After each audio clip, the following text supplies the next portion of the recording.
All right, Shalom. First of all, I want to give all praises, honor, and glory to Yahweh, Ba'ashem Yahushai, Ba'ashem Rachakudash, double honors to the apostles of Great Millstone, and peace and blessings to the elect.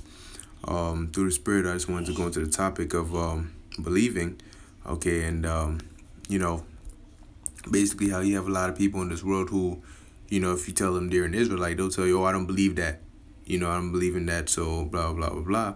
And people stand so firmly, all right, and so quote unquote strongly, okay, for the most part, for something that isn't even true, okay, something that's false, something that's not worthy of salvation, like the whole Islam and all these other religions and all that stuff. The Most High is not dealing with that. But one thing that people can't understand is, one thing that they never consider is, what if you're wrong? Okay, what if all the things that you believe and you think is right is wrong? All right, that's one thing that people see. That's something that we had to consider coming into this truth. All right, that there's a possibility that everything we knew before this truth could have been wrong. Okay, and that's why That's why that's why we're able to accept this truth, because we had that possibility. What if the government isn't quote unquote for our benefit? Okay, what if these hospitals aren't really to heal us? And when you look that curiosity, when you look into that, you find out the true answers. Okay, and guess what? You have a lot of people who, oh yeah, whatever, I'm right. I don't believe what you're saying, blah blah blah. Well, here's a precept: Romans chapter 3, verse 3. For what if some did not believe? All right, shall their unbelief make the faith of the Most High without effect?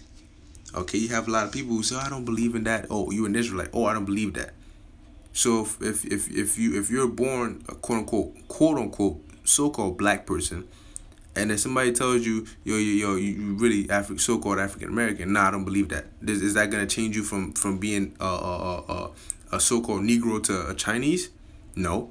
Just because you don't believe it doesn't mean it's not true. All right.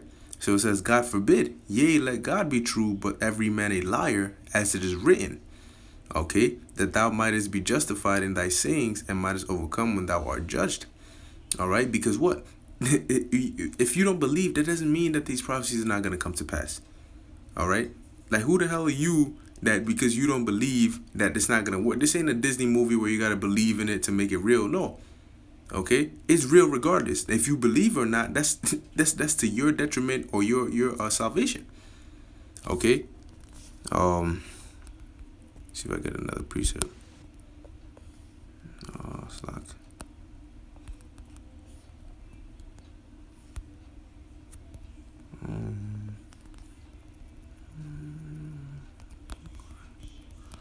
Sometimes you gotta type in certain keywords or phrases to get this. There it is. Revelation chapter 21, verse 8. But the fearful and unbelieving and abominable and murderers, keep in mind how the unbelieving have been grouped together with murderers and abominable and whoremongers and sorcerers and idolaters and all liars, shall what? Shall have their part in the lake which burneth with fire and brimstone, which is the second death. Okay, so if you don't believe, guess what, man? This is what's coming for you, that second death. Just because you don't believe doesn't mean that the nuclear missiles aren't coming. Now, the reason you're going to take part in the second death is because you didn't believe, all right, you didn't have faith to do the works unto salvation. In turn, you're going to get that judgment because, look, one way or another, everybody's going to believe this truth. Whether it's in your last few seconds of living, whether it's when all hell breaks loose, which majority of people, that's when it's going to be. That's going to be the wake up call, the Jacob call. Okay, when they believe. Matter of fact, let me get it real quick. Okay, Ezekiel 33, verse 33.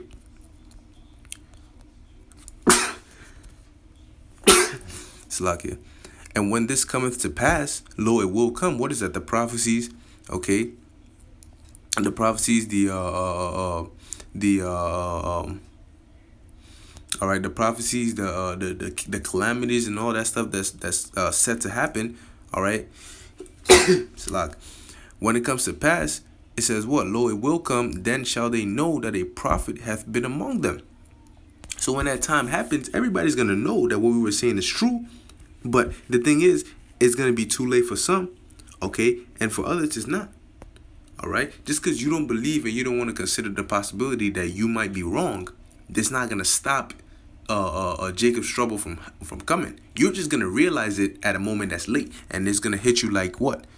1 Thessalonians 5 verse 3, for when they shall say peace and safety. Why are they going to say peace and safety? Because they don't believe that tribulation is coming. They don't believe that trouble is coming. All right? Then sudden destruction cometh upon them. So when the time when they actually believe that this is the truth, and they actually believe the words we're saying, it's going to be like sudden destruction. Because during that destruction, they're going to believe, oh, shoot, this is the destruction they spoke of. I believe it now because it's happening. But what? It says, cometh upon them. Okay? So they're going to believe it as they're experiencing it. It says, as travail upon a woman with child, and they shall not escape. Okay? They shall not escape, because they didn't want to consider that if they're wrong, that literally means their whole life is over. They're going to die a horrible death. Okay? They didn't want to consider the possibility that what? We're right, which we are. Okay? Which this is the truth. They didn't want to consider that possibility. So what? When that time comes, it's going to be over. Okay? It's going to be over. All right? So I'll close it out with this. Right here. Book of Proverbs, chapter 1, starting at verse 20. Okay, it says, wisdom crieth without, she uttereth her voice in the streets. Okay, and how does that happen? By what? By way of the Most High. By way of the Most High sending his prophets out there. Okay, she uttereth her voice in the streets is basically when we go out there and we go out to the highways and byways, and we bring out this truth and make our bodies a living sacrifice. Guess what? This shows you that you're supposed to be out on the highways and byways, because that's where wisdom is. That's why it says wisdom crieth without, she uttereth her voice in the streets. All right, and when you look up that word church, all right, which I believe the word is ecclesia, all right, it means what? To call out.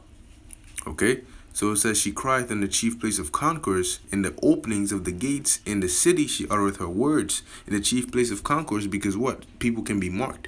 All right, they hear this truth left and right, they can be marked for salvation or destruction.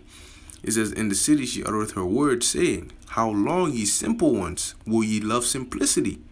Because for you not to see that this is the truth, you're simple-minded. All right, and you love simplicity because you don't want to leave your ways. It says, and the scorners delight in their scorning, and fools hate knowledge. It's knowledgeable to question what the life you're living, because that'll lead you to answers. Okay? Now, if the Most High has blinded you where you're just a slave going with the system all day, that's unfortunate for you. It says, turn you at my reproof. Behold, I will pour out my spirit unto you. I will make known my words unto you. All right? Because I have called and ye refused, I have stretched out mine hand, and no man regarded. But ye have set at naught all my counsel, and were none of my reproof. Okay? Because really, when the Lord said, behold, I stand at the door and knock, Revelation 3 and 20, that knocking is basically you hearing this word. Okay? And you hearing this word and start questioning what you already knew, because what? You know that this is true. You hear, you're like, yo, we're not supposed to eat pork. Wait, that's in the Bible. Oh, shoot. Why didn't my pastor tell me that? Why have I been eating pork this whole time? But you start questioning, you're like, oh, that makes sense. Oh, okay, that's what. And boom, the Lord starts dealing with you. All right? That's if you open the door and let the Lord sup with you. But if I don't believe that. Even though it makes sense, I don't believe that. I don't want to consider the possibility that I'm wrong. I don't want to have to denounce my religion, because majority of these people, they don't even believe in their religion. They don't know anything about it. A lot of Muslims don't even know what Islam is about. Just because they were born into it and raised in it, that's what they think that it is. But really, it's just misleading. It says, but ye have set at naught all my counsel, and with none of my reproof. Because how does the Lord reprove and counsel you? By way of his prophets. But like the scriptures say, a prophet is without honor in his own country, roughly paraphrasing. So they're not going to want to hear us.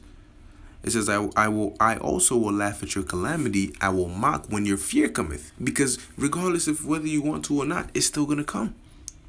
When your fear cometh as desolation, and your destruction as a whirlwind. When distress and anguish cometh upon you, then shall they call upon me, but I will not answer. They shall seek me early, but they shall not find me. And the Lord knows this. He's seen it. It's already been written. Okay? So you thinking, oh yeah, I don't believe that. But when you start believing it, you think the door's still going to be open? The Lord doesn't work on your time. All right? You're seeking mercy from the Lord. Okay? It says, for that they hated knowledge and did not choose the fear of the Lord. Because what? They didn't believe. They would none of my counsel. They despised all my reproof. How you going to despise the Most High, the power of all powers who created you, his reproof? Because you see how the Most High set it up to where us lowly men are the ones bringing out his word. So they see it, since they're not spiritual, they see it as what? They see the carnality. Oh, I know this man. You know, that can't be a man of the Lord. I went to school with him. I work with him. How can he be a prophet?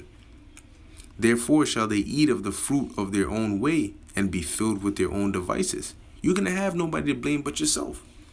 All right, it says, for the turning away of the simple shall slay them, and the prosperity of fools shall destroy them. Okay, because what? They're so simple-minded, they turn away from the truth. They walk right past real gold. All right, chasing fake fiat money.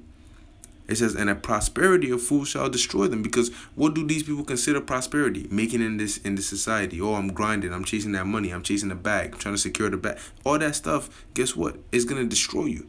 Because like the scriptures say, riches profit not in the day of wrath. It says, but whoso hearkeneth unto me shall dwell safely and shall be quiet from fear of evil. Because we know nothing in this world is everlasting right now. It's all temporary. So we'd rather give it up now, all right, and gain that everlasting peace, joy, and love and life from the Lord than to suffer that, regardless. Okay? So, Lord willing, this video is edifying to the elect. Just something I was meditating on, because a lot of Israel is hard-headed, man. Okay, but that's why the Lord said we got to make our foreheads hard against theirs.